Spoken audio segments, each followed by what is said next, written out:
Bienvenue voyageurs.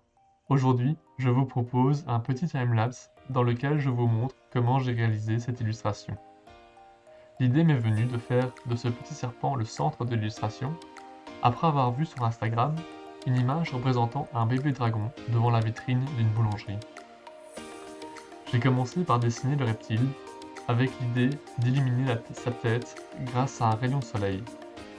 Le reste du dessin m'est venu par après, et j'ai fini par me décider sur cette pièce un poil bordélique, et cette lucarne, d'où viendrait le fameux rayon de soleil. Je cherchais un moyen de faire un écran d'attente pour mon stream, et, après avoir essayé des layouts plus épurés, ou plus design, je me suis dit que cela me ressemblait pas, d'où ce dessin plus traditionnel, comme une invitation à entrer dans mon monde. Après avoir fini le sketch, je m'attaque ici au line art, le reproduisant au propre sur des calques différents. À la toute fin, je vais modifier l'opacité des calques du fond de l'image pour donner l'impression d'un flou artistique. Le travail que j'effectue pour le moment n'est pas fort compliqué, je dois juste faire en sorte à ce que mes traits soient propres.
Ensuite, je m'attaque aux couleurs, commençant par faire un aplat de couleurs uniforme pour chaque plan de l'image.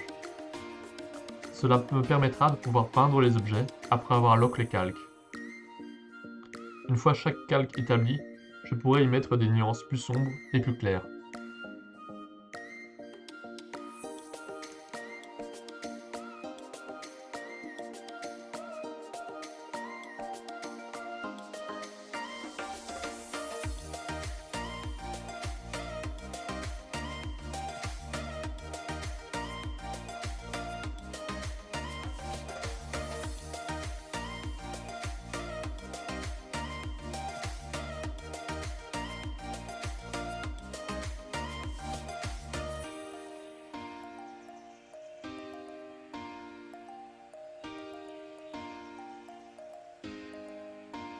Vous pouvez voir ici comment je procède avec cette main et cette manche.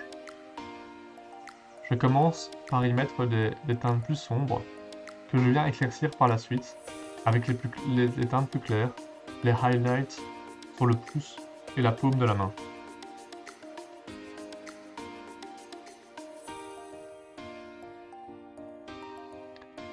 J'effectue la même chose pour la manche, même si le résultat final ne me convainc toujours pas.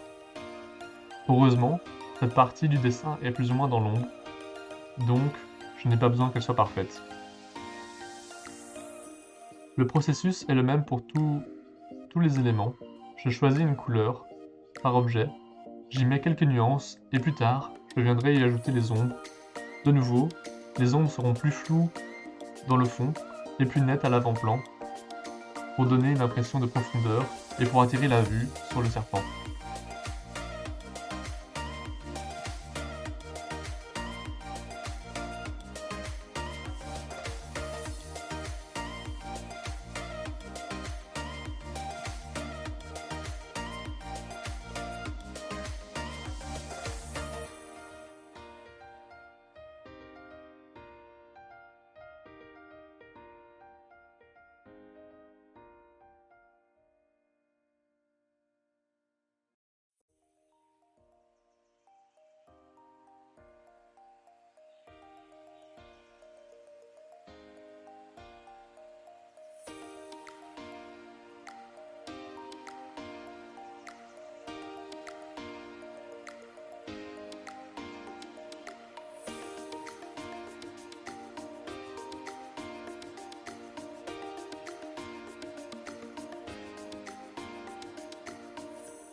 Et voilà, le dessin est terminé. J'ai ajouté la zone de gauche de la même manière, et puis les lettres avec l'outil texte. Cela donne un rendu plutôt sympa, qui ira très bien avec le type de dessin que je fais d'habitude. Merci d'avoir regardé, et à la prochaine.